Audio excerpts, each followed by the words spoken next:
का व्रत करती है, बहुत ध्यान से सुनना आज की कथा को, शायद जिंदगी में मिली ना मिली, पर ये कथा का रिश्ता तो बहुत ध्यान से सुनना, ध्यान से। निर्जल एकादशी है। स्कंद पुराण यहाँ तक कहती है कि इस कथा के चरित्र को जो श्रवण कर लेता है उसको 26 एकादशी करना भी नहीं पड़ती। इस एकादशी की केवल ये कथा सुनकर ही वो तर जाता है। बहुत ध्यान से सुनना इसको, कथा तो बड़े भाव से सुन लो इसको, है? बड़े प्रेम से।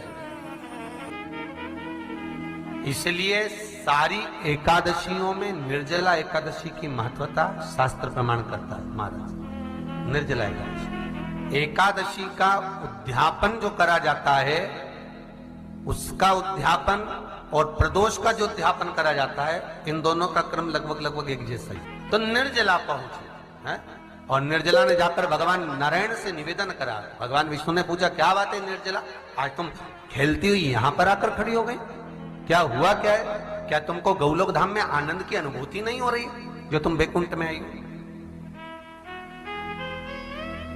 निर्जला घूमती घूमती भगवान के सम्मुख में पहुंच गई। भगवान ने पूछ रहे हैं, बार बार पूछा, निर्जला हुआ क्या तुमको?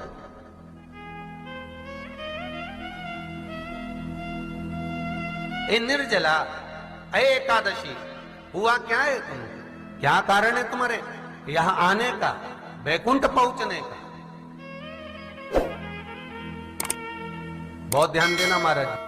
शास्त्र कहता है सोमवार, मंगलवार, बुधवार, गुरुवार, शुक्रवार, शनिवार, ये देवता वो देवता सबके व्रत कर लो, सारे व्रत कर लो, पर ये व्रत आपको परमात्मा के धाम तक लेकर नहीं जा सकते, क्योंकि इनका जो पुण्य है वो मृत्यु लोक में आप थोड़ा सा भी व्रत करते हैं तो पुण्य समाप्त हो जाता है।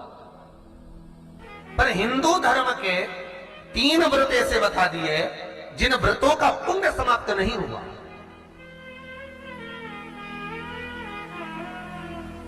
हिंदू धर्म के 3 व्रत ऐसे हो गए जिनका पुण्य समाप्त नहीं हुआ महाराज, जिनका पुण्य प्रबलता में बढ़ता गया। पहले नंबर पर एकादशी, दूसरे नंबर पर प्रदोष, और तीसरे नंबर पर शिवरात्रि। एकादशी भी 26 है तो प्रदोष भी जम के बोलते जाओ 26 है। शिवरात्रि केवल 12, केवल 12, और अगर अधिक मास की पड़ जावे तो ये 13, पर अधिक की आय तो 13 है। तो यहां शास्त्र कह रहा है कि 3 व्रत हमारे यहाँ जिनका पुण्य समाप्त नहीं हुआ, जिनका पुण्य प्रबल हुआ, बड़ा। इसलिए आज भी माता एकादशी का व्रत करती है, और एकादशी का व्रत कर कर अगर कोई जीवात्मा को देते हैं, कोई मर भी गया तो उसको एकादशी का दान देते हैं। एकादशी का उसको दान दिया है। महाराज निर्जला खड़ी है, पूछा क्यों आई हो, क्या कारण? निर्जला आई, तब लक्ष्मी मैया उठकर निर्जला के करीब में गई। निर्जला बहुत सरल थी निर्जला। कहते हैं कामा एकादशी सबसे लंबी है। कौन सी एकादशी? कामा। फिर मोक्षदा उससे नीची है महाराज, और निर्जला जो है बिल्कुल छोटा स्वरूप है। निर्जला का मतलब देखा जाए तो केवल 2 चोटी करी हुई है। मस्तक पर भोर लगा हुआ है निर्जला के, माथे पर बिंदी लगी हुई है निर्जला के, सुंदर गले में तुलसी की मालाएं पहनी है निर्जला, हाथ में जो हाथ फूल जैसी माताएं पहले पहनती थी, आपको ध्यान में होगा, ऐसा बड़ा फूल होता था, अंगूठियां पड़ी होती थी, हाथ में ऐसा लगा रहता है। तो निर्जला हाथ फूल भी तुलसी के धारण करी, बड़ा सुंदर स्वरूप है माता निर्जला का महाराज। छोटी है तो माता लक्ष्मी उनके पास में गई और निर्जला से जाकर पूछा, निर्जला तेरे आने का कारण क्या है, तू बता। नारायण आपसे पूछ रहे हैं कि क्यों आई हो, किस लिए आई हो, क्या है तुम्हारे आने का कारण? निर्जला ने कहा, मेरी विनती केवल इतनी सी है मां, कि मैं ये चाहती हूं कि मैं जीव के प्राण छूटने के बाद उसके प्राणों को जिस समय मैं लेकर जीवात्मा के प्राणों को परमात्मा तक भेजूं, बैकुंठ तक भेजूं, गौलोक धाम तक भेजूं, उस बीच में मुझे ले जाते समय कई नरक भी बीच में पड़ेंगे, कई स्थान ऐसे बैतरणी आदि के स्थान बीच में आएंगे, तो वो स्थान में मुझे रोका ना जाना, मैं सीधे भगवान के धाम पहुंच जाऊं। ऐसी कृपा, ऐसी दया।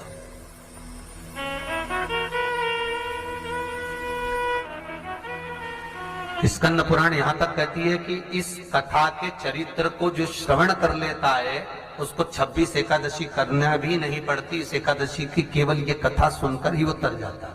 बहुत ध्यान से सुनना इसको, कथा को। सबसे पहला नियम एकादशी व्रत का, सबसे पहला नियम है कि आप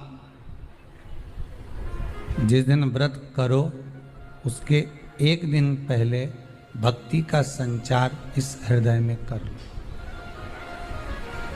भक्ति का संचार इस हृदय में कर लीजिए। जिस दिन आप व्रत करो, जैसे एकादशी का व्रत कर रहे हो तो दशमी के दिन शाम का समय जब आवे, रात्रि जब होने लगे, शाम का समय आवे और रात्रि का आप जब भोजन ग्रहण करो तो उस भोजन में कोई ऐसा पदार्थ ग्रहण मत करिए जिस पदार्थ के कारण आपकी एकादशी बिगड़ जाए। नहीं करना। श्रेष्ठ भोजन ग्रहण करिए दशमी के। और एकादशी का दूसरा नियम बहुत ध्यान से सुनिएगा। जिस दिन आपकी एकादशी का व्रत हो उस दिन प्रयास करिएगा कि अपने हाथ से किसी भी वृक्ष की कोई पत्ती टूटे ना। अपने हाथ से किसी भी वृक्ष की, पौधे की, किसी भी वृक्ष की पत्ती अपने हाथ से ना टूटे। बहुत ध्यान दीजिएगा महाराज। एकादशी का ये दूसरा नियम है कि अपने हाथ से किसी पौधे की, किसी वृक्ष की, किसी डाली की कोई पत्ती टूटे ना, कोई पत्ती ना टूटे, इसका प्रयास करिए।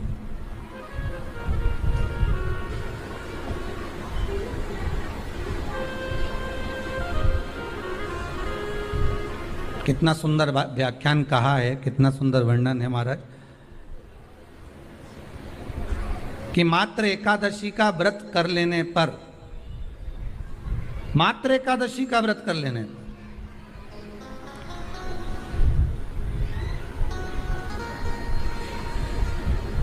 जो पूर्व में किया गया हमारा पाप कर्म है, हमने किसी जीव की हत्या करी है, हमने किसी को कष्ट प्रदान करा है, हमने किसी को अपशब्द कहा है, हमने किसी को ताने दिए, हमने किसी को आड़ा टेढ़ा कहा है, हमने किसी को गालियां दे दी है, मात्र एकादशी का व्रत ही कर लेने पर ये सारे जो दोष हैं वो समाप्त हो जाते हैं।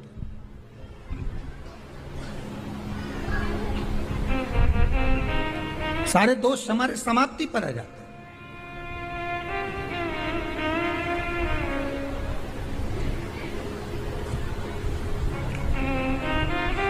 अब एक विचार करिएगा थोड़ा सा अपने मन में, अपने चित्त में, अपनी वृत्ति में एक बात उतारिएगा। एक अपने मन में एक बात को उतार कर रखिएगा कि आप अपने पाप को, अपने पाप कर्म को जिस दिन क्षीण करने वाले हो, समाप्त करने वाले हो, अपने पाप को आप जिस दिन समाप्ति पर लेकर जा रहे हो, तो उसके एक दिन पहले आपको प्रसन्नता होना चाहिए कि नहीं होना चाहिए कि कल मेरा पाप कटने वाला है, कल मेरा पाप समाप्त होने वाला है। जो मैंने पाप कर्म करा है वो समाप्त होगा, जो मैंने पाप कर्म करा है वो कल समाप्त हो जाएगा। तो एक दिन पहले आपके चेहरे पर प्रसन्नता हो कि ना हो?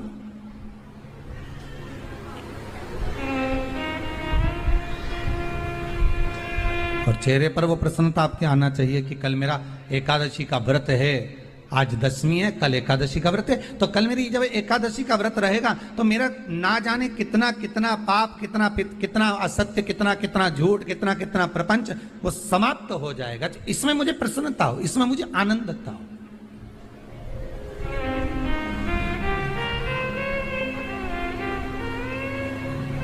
तो क्या कहा गया कि प्रयास करिएगा कि एकादशी के दिन